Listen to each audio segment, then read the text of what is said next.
Hey guys, I'm Ted, here to give you another lecture, and for today's lecture, we are going to wrap up the middle years of the United States Civil War.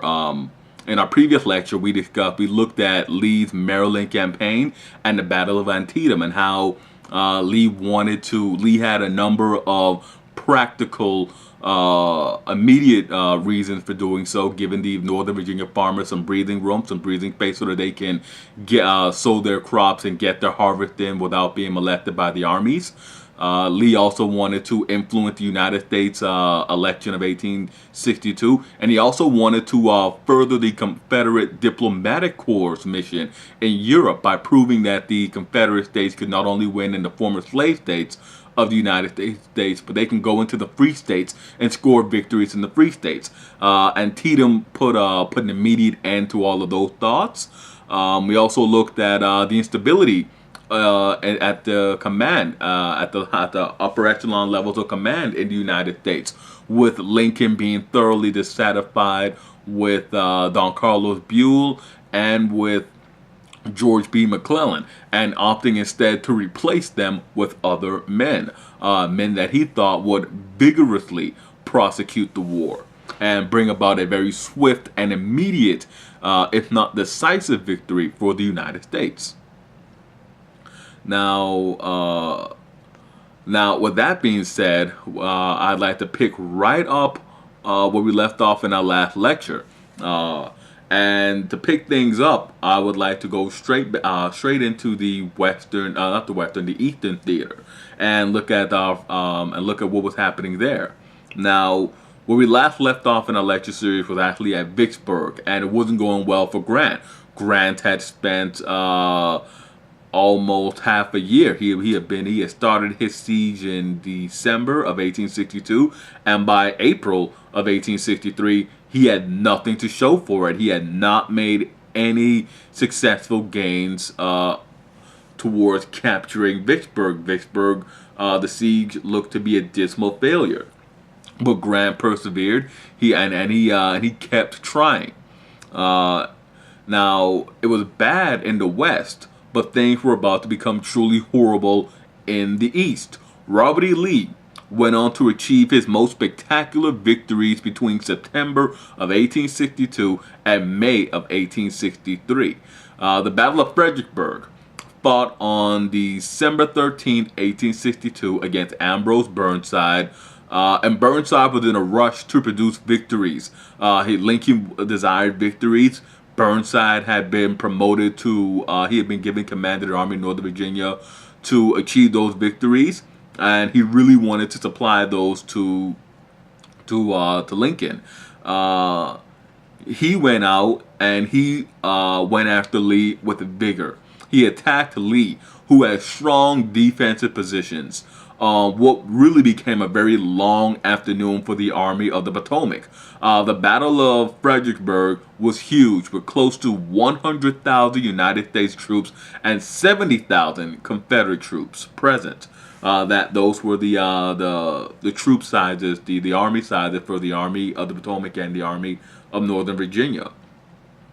Now, in the end, it was an utter disaster for Burnside, who nearly destroyed war morale by launching futile, full-frontal assaults, just wave after wave, against this entrenched Confederate position. In the end, 12,000 United States troops died and 5,000 Confederate troops fell in battle. Lincoln's response to the news of Fredericksburg was, and I quote, if there is a worse place than hell, then I am in it." Very dismal thing to say as a national leader during a time of war. Now, Burnside, as was Lincoln's custom by this point, was relieved of command. Shortly after the battle, he was replaced by Joseph Hooker. Now, Hooker was a bon vivant. He was a very dashing ladies' man, well known to keep the company of an assortment of women. As a matter of fact, soldiers in the Army of the Potomac began to say that the term hooker has its use for prostitutes came from General Hooker's name. Now, that's not true. However, it does indicate what type of guy Joe Hooker might have been, and more importantly, it does indicate what his soldiers thought of him. Now Hooker was a great organizer who raised the spirit, the core of the Army of the Potomac. He rebuilt the Army of the Potomac, and he instilled a new confidence in the Army of the Potomac. And at the end, this new fighting force comprised roughly 130,000 men. And what this army rebuilt, what the Army of the Potomac rebuilt, what the spirit raised, what these men ready to once again do battle, with them having Fredericksburg far, far in their mind, he went after Lee. And he moved against the Army of Northern Virginia, which at this point was roughly half his size. They were around 65,000 men. Now Hooker gained the initiative quickly, but he also quickly lost it and was battered by Lee, who achieved his greatest success, his greatest victory in the war at the Battle of Chancellorsville. Now at Chancellorsville, 30,000 men died, including Thomas Stonewall Jackson, who had the ironic fate of being shot down by his own troops. Hooker, after the battle, was forced to retreat, and he retreated back toward Washington, D.C. Now, this was a great disappointment. Really, it was just a colossal disaster. The battle, the Army of the Potomac was nearly destroyed in what's known as an envelopment in military terms. Lee split his army into three and attacked the Army of the Potomac from three different positions, just decimating them. The Army of the Potomac was quite nearly destroyed at Chancellorsville. They came to really within a hair's breadth of being destroyed completely at Chancellorsville. And of course, Lincoln, this was a worse defeat than at Fredericksburg. The hopes of the soldiers and observers in the United States were crushed by this defeat, and really the despair and the plummeted war morale in the United States is best exemplified by what Lincoln said. And Lincoln said, my God, what will the country say?" And really the answer in the United States was what were just stone silence, shocked faces. Everyone was in disbelief that they had lost in Virginia to Bobby Lee in the Army of Northern Virginia yet again. Nobody in the United States could really understand it. The civilian population of the United States could not put their minds around how a larger, better equipped army could lose to one with inferior numbers and, in their eyes, inferior equipment. They just could not see it. People looked at it and said 130,000 versus 65,000. 130,000 is going to win. But that Lee and the Army of Northern Virginia proved that was not the case. And after Chancellorsville, Lee was considered invincible by those in the Confederate States, United States, and abroad. Lee had become at this point the greatest military genius of the mid-19th century. Everyone thought that Lee was that unique talent, that he was the most fearsome commander in the world. Now, in the United States, war morale dropped to one of its lowest points during the Civil War years, and this was compounded by the enormous anger expressed over the Emancipation Proclamations. The Democrats in the United States were against this measure. They were willing to fight to suppress the rebellion, but not to free slaves. Prices fluctuated, particularly gold, which made people uneasy in the United States. They really thought that there were going to be another economic panic or a crash of some sort. Now, with all that being said, those two were not, the military defeats and emancipation were not the most divisive issues of the day, of that era. The most divisive issue happening in both the United States and the Confederate States at this time were the conscriptions, the national drafts. And they began in March of 1863. When men were forced to stay into the army, something reminiscent of the recent stop loss. actions by the United States government. Now, the Northern Democrats called Copperheads after the snake, after the Copperhead snake, were vehemently opposed to the draft in the United States. Now, in the Confederate States, the recent campaigns raised morale to their wartime heights. Never again would war morale be as high as it was after Chancellorsville and after Fredericksburg in the Confederate States.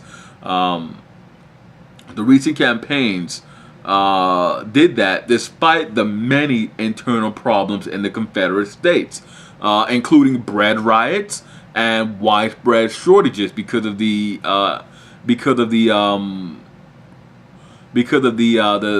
what at this point had really just been a half-century long reluctance to invest in internal improvements. Lee's success. Lee's success even overrode the unhappiness associated with conscription, which was enacted the preceding spring in 1862. Lee's success made it possible for the Confederates to really achieve their dream of creating a pro-slavery republic of their own. Now, this was to change with the campaigns of the summer of 1863. This period saw an enormous swing in the United States battlefield success.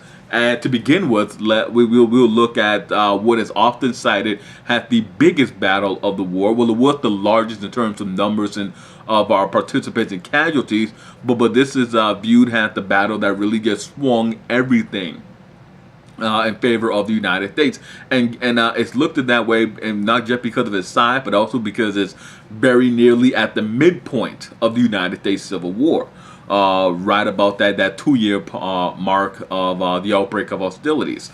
And again, we go to the East, the Eastern Theater, because it looms large in the memory and the recollections of contemporary people who lived through the war, and of course those of us who examined the war from the present. Now, in the East, Lee embarked on another invasion of the United States, and this time he went as far north as southern Pennsylvania. Again, his aim was to exploit the political scene and relieve the strain on Northern Virginia.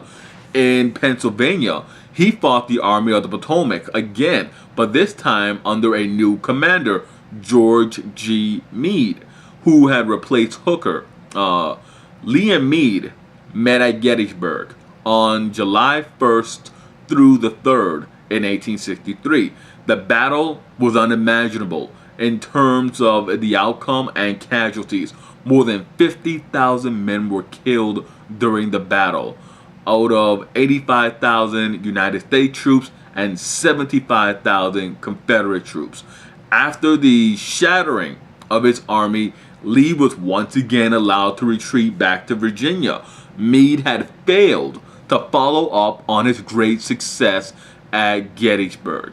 Now, this was a victory, but not a death blow to Lee or the Army of Northern Virginia. To be certain, Gettysburg was a great triumph, as illustrated by the fact that veterans of the Army of the Potomac who had been in that army throughout the war, particularly at Chancellorsville and Fredericksburg, they began to chant Fredericksburg as the Confederates began to retreat. This was their great moment.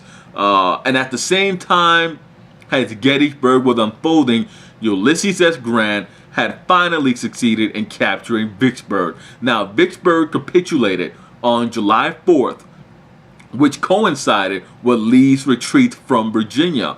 Also, July 4th is the national holiday in the United States known as Independence Day. It was a great morale boost. It was really indicative of the upswing in the United States.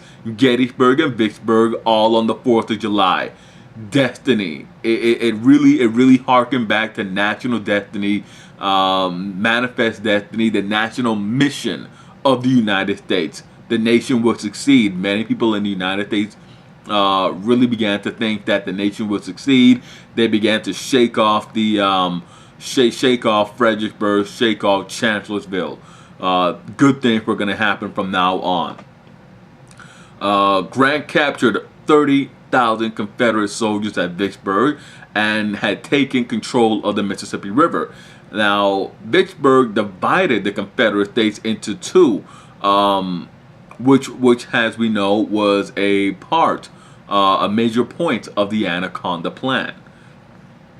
Now, Braxton Bragg, still in command in the West, had been resupplied with troops, provisions, and war material. Bragg then challenged Rosecrans at Chickamauga, where he won a grueling victory. Rosecrans was forced to retreat to Chattanooga. Bragg, unlike the other United States commanders, followed up on his victory at Chickamauga and laid siege to Chattanooga. Now, Chattanooga was a very important city. Chattanooga is still a very important city. Chattanooga in 1863 was a key rail line junction. It was a key link between the East and the Western theaters in the deeper Confederate states. Things were bleak for Rosecrans and his forces within Chattanooga. Bragg had hemmed him into the city, and he had taken the high ground. At this point, Lincoln relieved Rosecrans and replaced him with Grant, following Grant's victory at Vicksburg. And again, Lincoln is doing Lincoln. Lincoln is micromanaging the war. He gave command to Grant, and Grant, very quickly after Vicksburg fell, swung up from Vicksburg, Mississippi to Chattanooga, Tennessee in late November, between the 24th and the 25th, where he challenged Braxton Bragg. Grant went into action. He brought William Sherman's and with reinforcements and forced Bragg to give way, lifting the siege of Chattanooga. The battle was the site of one of the most spectacular assaults in United States history, really, during the war, but also in United States history. One of the most important fronts lay on a site called Missionary Ridge, and it sits a few hundred feet high. United States troops, without warning, without orders, charged up and drove the Confederate troops from their position. Bragg quickly retreated after that, leaving Grant in complete control of the West and of Tennessee. Never again would Tennessee really be threatened by the Confederate Army in a serious manner. This has once and for all decidedly given Tennessee to the United States. These successes raised Grant's stature higher in the United States. Grant now became what Lee was to the Confederate States. U.S. Grant was now the guy. He was the guy that could win the war for the United States in the eyes of many in the United States. Now, these campaigns were impactful between the first Maryland campaign and the second Northern invasion of Lee, and of course the victory at the Battle of Chattanooga. They were impactful, but they were not determinative at the time. It reversed the widely held belief that Lee was invincible, one, and that the Confederate States were going to end the war quickly, two. Yes, after these campaigns, the Confederates were not despairing, though. They did not view Gettysburg had the last word in the war. They did not view Chattanooga had the last word in the West. They were still ready, able to fight. They were still willing to fight.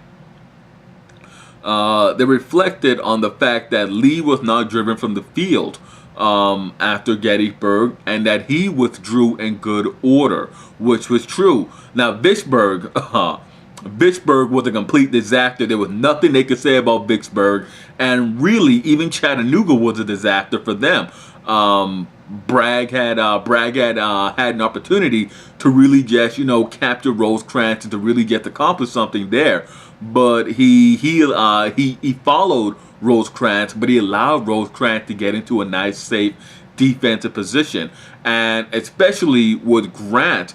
Having recently taken Vicksburg, he should not have laid siege. You can't really dress up Vicksburg and Chattanooga the way you can dress up Gettysburg.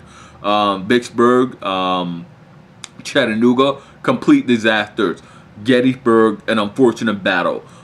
There were in no way, these three battles were in no way indicative that the United States were going to win the war and that the Confederates were going to lose the war. And that wraps up our lecture on the middle years of the Civil War. I hope you guys liked it. I hope you guys found it entertaining, enjoyable, and most of all, insightful and informative. As always, hit like, subscribe, and comment. I am Ted, and I will be back to give you another lecture.